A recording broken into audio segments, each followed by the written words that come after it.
स्वागत है आप लोगों का वनडे टूर में। हम लोग साइंस की क्लास कंटिन्यू किए हुए हैं। इसमें हम लोग पढ़ रहे थे पोषक तत्व। पोषक तत्व को हम लोगों ने दो भागों में बांटा था, कार्बनिक पोषक तत्व और अकार्बनिक पोषक तत्व। कार्बनिक पोषक तत्व के अंतर्गत हम लोग कार्बोहाइड्रेट, वसा, प्रोटीन और विटामिन का अध्ययन कर लिया था। आज का हमारा डिस्कशन का जो टॉपिक है अकार्बनिक पोषक तत्व। अकार्बनिक पोषक तत्व में हम लोग पढ़ेंगे खनिज और जल। तो खनिज क्या है? खनिज जो होते हैं भोजन में सूक्ष्म मात्रा में आवश्यक होते हैं, और जो खनिज होते हैं वो उपापचयी क्रियाओं का नियंत्रण करते हैं। इसलिए खनिज को उपापचयी कंट्रोलर के नाम से जाना जाता है। तो खनिज होगा ऐसे पदार्थ जो उपापचयी क्रियाओं को नियंत्रित करते हैं, उन्हें खनिज कहते हैं। इसलिए खनिज को उपापचयी नियंत्रक के नाम से जाना जाता है। ठीक है। और खनिज का अगर एग्जाम्पल होगा तो खनिज का एग्जाम्पल में देखेंगे हम लोग calcium, phosphorus, sodium, potassium, iron और आयोडीन। ठीक है, आइए शुरू करते हैं। तो खनिज क्या है? तो खनिज ऐसे पदार्थ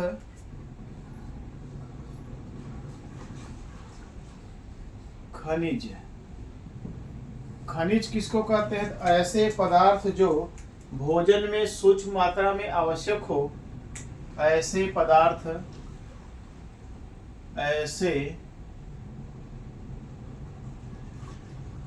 पदार्थ जो भोजन में सूक्ष्म मात्रा में आवश्यक हो।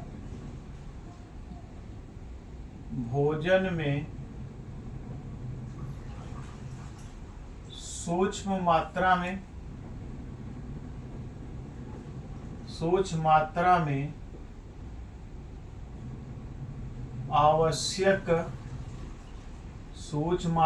आवश्यक हो। ऐसे पदार्थ जो भोजन में सूक्ष्म मात्रा में आवश्यक हो।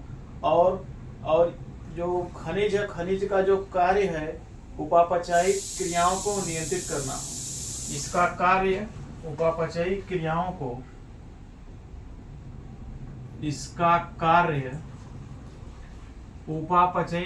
को नियंत्रित करना। इसका कार्य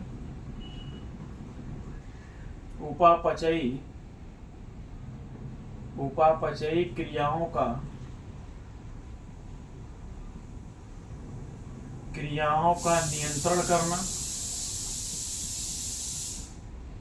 नियंत्रण करना। इसलिए इसे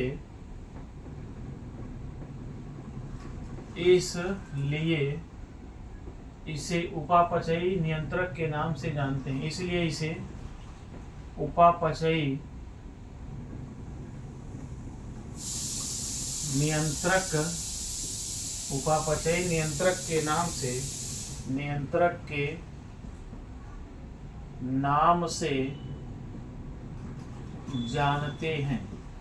ठीक है। इसका जो उदाहरण है, खनिज का उदाहरण है आपका, पहला उदाहरण है खनिज का आपका कैल्शियम, फास्फोरस, सोडियम। उदाहरण है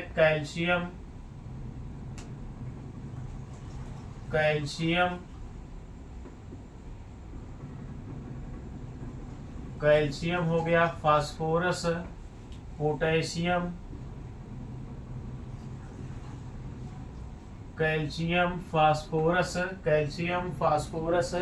पोटेशियम, मैग्नीशियम, आयरन। ठीक है। पोटेशियम, सोडियम,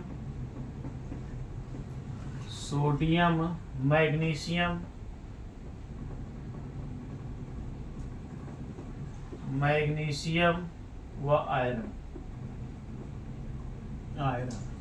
मैग्नीशियम, आयोडीन व आयरन। मैग्नीशियम, आयोडीन व आयरन। ठीक है। तो ऐसे पदार्थ जो उपापचयी क्रियाओं का नियंत्रण करते हैं उसे खनिज कहते हैं। और खनिज को ही उपापचयी कंट्रोलर के नाम से या मेटाबॉलिज्म कंट्रोलर के नाम से जानते हैं। खनिज के उदाहरण है calcium, phosphorus, potassium, sodium, magnesium, iodine और आयरन। ठीक है। अब एक एक को हम लोग पढ़ना शुरू करेंगे। जैसे कैल्शियम है। कैल्शियम क्या करता है? दांतों और अस्थियों के निर्माण में सहायक होती है, हड्डियों को मजबूती प्रदान करने का काम करता है कैल्शियम। अब कैल्शियम का जो स्रोत है दूध है, दही है, पनीर से प्राप्त की, दूध दही पनीर से प्राप्त की जाती है। ठीक है, तो हेडिंग बना लेंगे कैल्शियम। अगली हेडिंग बनाएंगे हम लोग कैल्शियम। कैल्शियम यह खनिज तत्व, कैल्शियम में लिखेंगे यह खनिज तत्व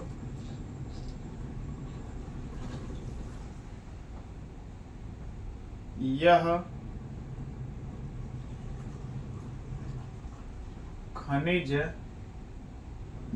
खनिज तत्व दांतों व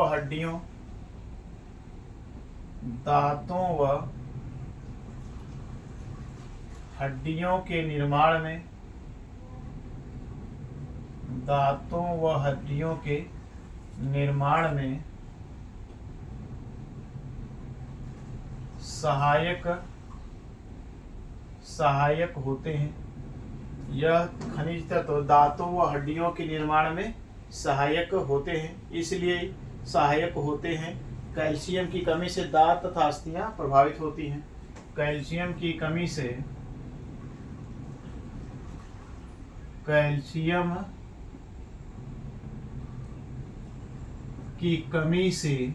दांत व हड्डियां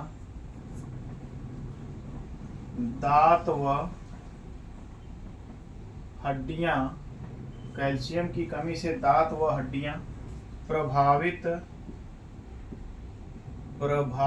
होती हैं। दांत व हड्डियां प्रभावित होती हैं। कैल्शियम के जो स्रोत हैं, तो कैल्शियम का आपका स्रोत है दूध, दही, पनीर इत्यादि। दूध हो गया, दही, पनीर इत्यादि, ये हो जाएंगे आपके कैल्शियम के स्रोत। अगला हम लोग पढ़ेंगे कैल्शियम के बाद, कैल्शियम हो जाए, कैल्शियम के बाद आपका आ जाएगा फास्फोरस। फास्फोरस जो है, फास्फोरस भी क्या है, हड्डियों और दांतों के निर्माण में सहायक होते हैं। अब फास्फोरस का स्रोत भी है दूध, पनीर, ठीक है, अंडा इत्यादि। अगला हेडिंग बना लेंगे फास्फोरस।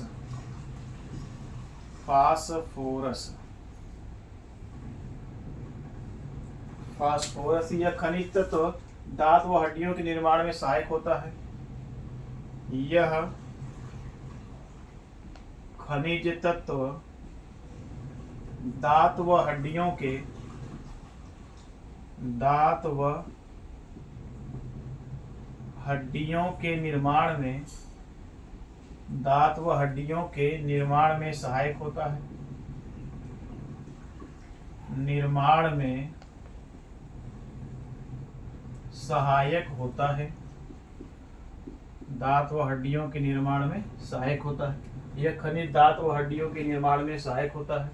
और इसके स्रोत हो जाएंगे आपका दूध, दही, अंडा इत्यादि। स्रोत हो जाएंगे दूध, दही व अंडा। ठीक है, ये हो जाएगा आपका फास्फोरस। फास्फोरस के बाद हम लोग अगला पढ़ेंगे सोडियम। सोडियम जो शरीर की कोशिकाओं में जल ग्रहण करने की क्षमता को बढ़ाता है। ठीक है, और सोडियम जो है तंत्रिका तंत्र की कार्य प्रणाली में सहायक होता है। तंत्रिका तंत्र सही रूप से कार्य करे, इसके लिए सोडियम आवश्यक है। ठीक है, यह खनिज रक्तचाप को बढ़ाता है। अगला हेडिंग बना लेंगे हम लोग सोडियम।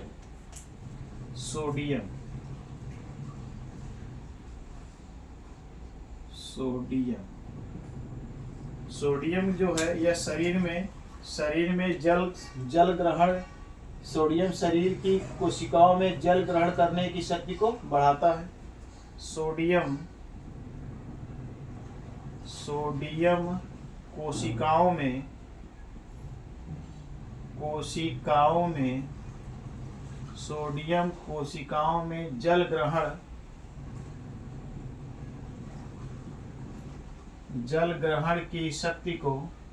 जल ग्रहण की शक्ति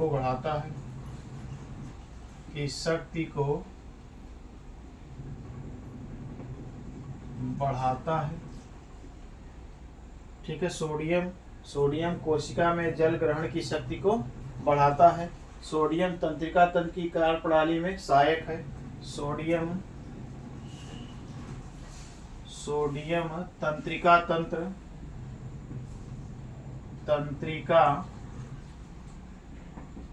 तंत्र की कार्य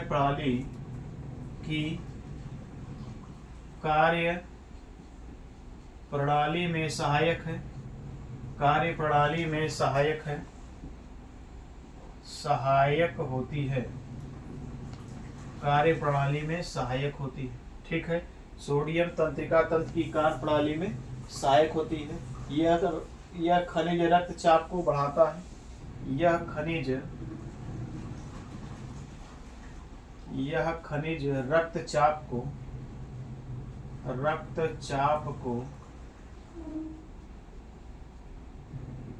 बढ़ाता है, ठीक है। सोडियम जो है रक्तचाप को क्या होता है, बढ़ाता है, ब्लड प्रेशर को ये बढ़ाता है। इसका जो सोडियम का स्रोत है जब समुद्री खाद्य पदार्थ, ठीक है, मुख्य स्रोत समुद्री खाद्य पदार्थ, इसके स्रोत हो जाएंगे समुद्री खाद्य पदार्थ, ठीक है, समुद्री खाद्य पदार्थ, ठीक है। अगला देखते हैं हम लोग हैं, अगला हो जाएगा आपका आयरन, ठीक है। आयरन जो है अगला हम लोग आयरन की पहले पढ़ लेते हैं हम लोग पोटेशियम का कार्य क्या है, यह रक्तचाप को नियंत्रित करता है, हृदय गति को नियंत्रित करता है, ठीक है। और सोडियम व पोटेशियम हृदय की जो पंप है, हृदय की पंप में सहायक होते हैं। तो अगला हेडिंग बना लेंगे हम लोग पोटेशियम।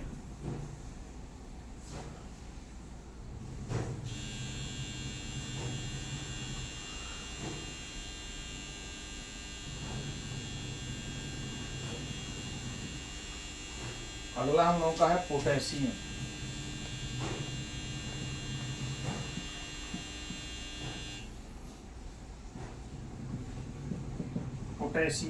पोटेशियम जो है पोटेशियम जो है रक्तचाप को बढ़ाता है, ठीक है, हृदय गति को नियंत्रित करता है। पोटेशियम लिख रहे, यह खनिज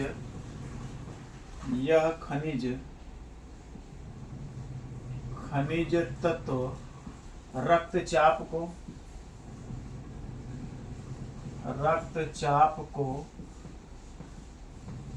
बढ़ाता है, ठीक है, रक्तचाप को बढ़ाता है। यह हृदय की गति को नियंत्रित करता है,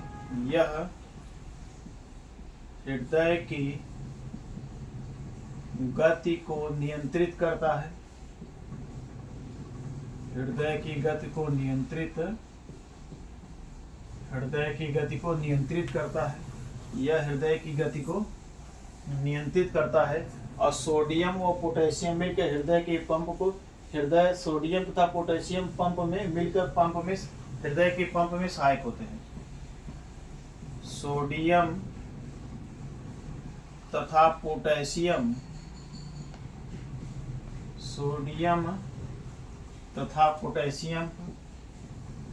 पंप में सहायक होते हैं। ये हो जाएगा आपका पोटेशियम के बाद हम देखेंगे आयरन।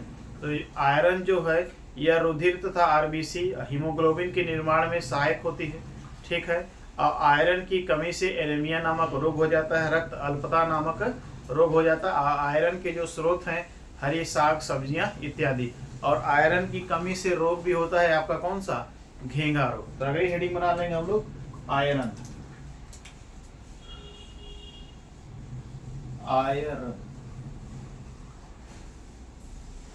आयरन जो है, आयरन में लिखेंगे आयरन यह तत्व रुधिर या आरबीसी या हीमोग्लोबिन के निर्माण में सहायक होता है। यह तत्व आरबीसी हीमोग्लोबिन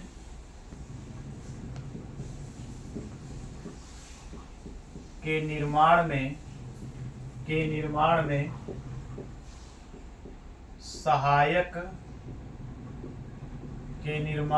सहायक होता है, ठीक है।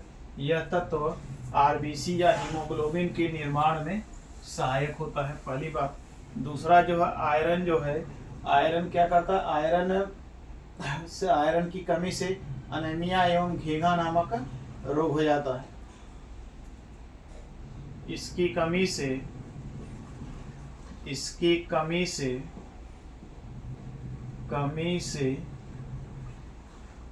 रक्त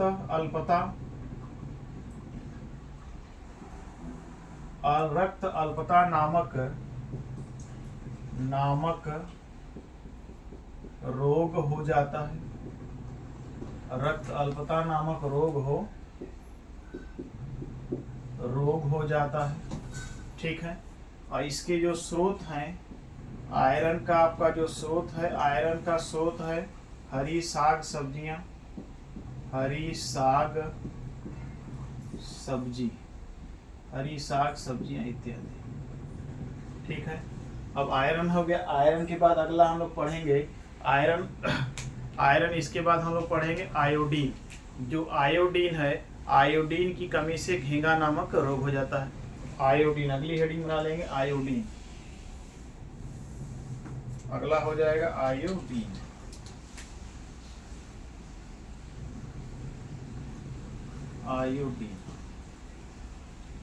आयोडीन की कमी से घेंगा नामक रोग होता है।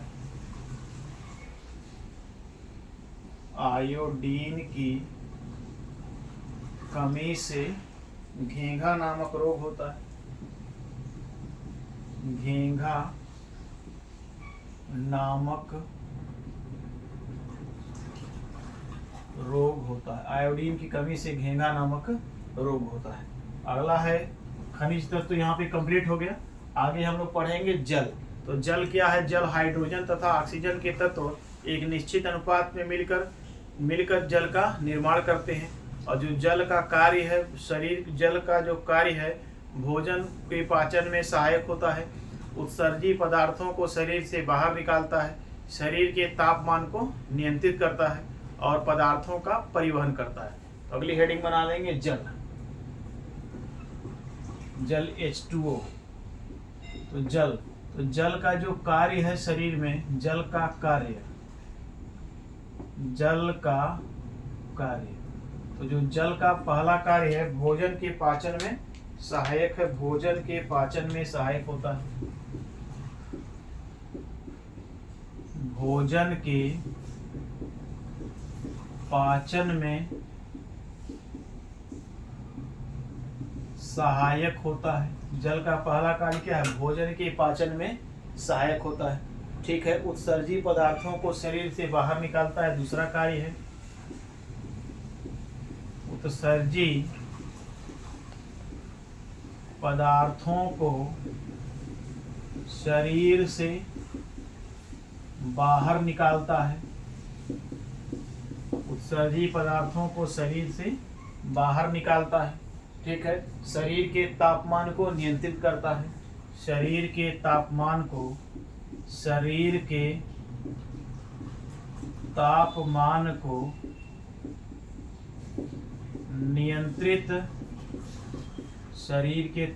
को नियंत्रित करता है। ठीक है। शरीर के तापमान को नियंत्रित करता है। पदार्थों का परिवहन करता है।